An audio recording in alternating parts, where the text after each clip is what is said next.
புறத்திலும். ஞாபகம் வச்சுக்கணுங்க. நல்லவர்களை கூட நாசமாக்கக்கூடிய பாவம் பொய்யும் புறமும். நல்ல அமல்கள் நாசமாகக்கூடிய பாவம் பொய்யும் புறமும். ஏன் தெரியுமா?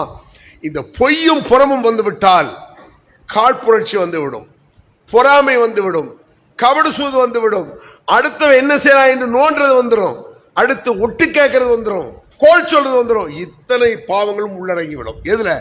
பொய்ல. அதுக்கு ஒரு ஹதீஸ், அல் கிதுபு யஹ்தி இலல் ஃபுஜூர். நாங்க ரசூல் ஸல்லல்லாஹு அலைஹி வஸல்லம், பொய் எல்லா பாவத்திற்கும் வழிவகுக்குமாம். ஒரு வார்த்தை ரசூலுல்லாஹ் சொல்றாங்க, அல் கிதுபு யஹ்தி இலல் ஃபுஜூர். பொய் இருக்க பொய் எல்லா பாவத்தையும் உள்ளடக்கும். பொய்னா என்ன? பொய்ல பலவிதமான பொய் இருக்கு.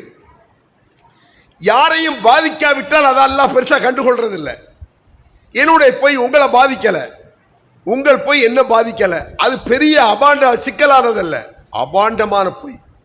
ஒரு மனிதனின் மீது, ஒரு பெண் மீது அபாண்டத்தை சுமத்துவது, இல்லாததை பேசுவது, கோல் சொல்வது, மூட்டி விடுவது, கபடு சூழ்நிற்பது எப்படி? இதைத்தான் அல்லாஹ் குர்ஆன்ல சொல்றான் பாருங்க.